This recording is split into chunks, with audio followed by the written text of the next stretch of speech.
बहुत समय पहले फ्रांस में एक राजा और एक रानी रहते थे।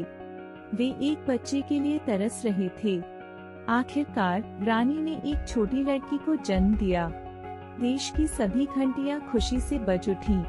इस अवसर का जश्न मनाने के लिए राजा ने एक बड़ी दावत रखी और सभी परियों को भी न्योता दिया गया। सभी परियां नन्ही राजकुमारी के लिए विशेष उपहार लेकर आईं और उसे एक बुद्धिमान, सुंदर और दयालु राजकुमारी बनने का आशीर्वाद दिया। तभी एक दुष्ट बूढ़ी परी महल में पहुंची। वह उत्सव में आमंत्रित न किए जाने से नाराज थी, इसलिए उसने राजकुमारी को श्राप दिया, अपने 16वें जन्मदिन पर आप एक चरखी को छुएंगी और मर जाएंगी। राजा ने अपनी गलती के लिए बूढ़ी परी से माफी मांगी, लेकिन परी गुस्से में वहाँ से चली गई।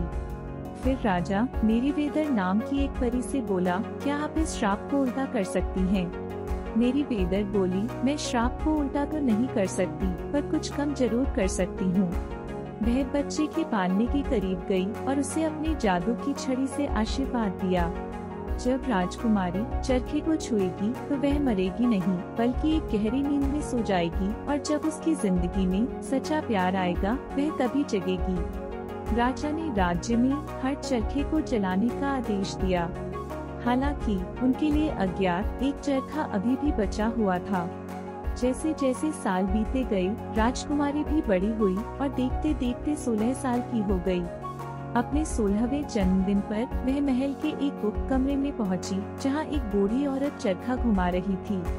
उत्सुकतावश राजकुमारी ने बूढ़ी औरत से चरखा चलाने की जिद करी, लेकिन चरखे की धुरी उसके हाथ पर चुभ गई और वह गहरी नींद में सो गई, जिससे दुष्ट बूढ़ी परी का श्राप पूरा हुआ। सौभाग्य से परी मेरीवेदर के आशीर्वाद ने सुनिश्चित किया कि वह जीवित रहे। राजा का दिल टूट गया। उन्होंने राजकुमारी को एक भव्य कमरे में रखा, जहां वह कई वर्षों तक सोती रही। पूरे राज्य ने सोई हुई राजकुमारी के लिए शोक मनाया। परी मेरीवेदर ने यह देखकर जादू करने का फैसला किया, ताकि पूरा राज्य भी सो जाए और राजकुमारी अकेले न उठे। और उस पल में राज्य में सब कुछ नींद में डूब गया। समय के साथ महल के चारों ओर एक घना जंगल उग आया, जिसने राज्य को अपने भीतर छिपा लिया। बहुत वर्षों के बाद एक राजकुमार जंगल से गुजर रहा था। तभी उसे अनोखा और पुराना राज्य दिखाई दिया, जहां सब लोग सोए हुए थे। फिर राज्य के बीचों बीच उसे महल दिखाई दिया।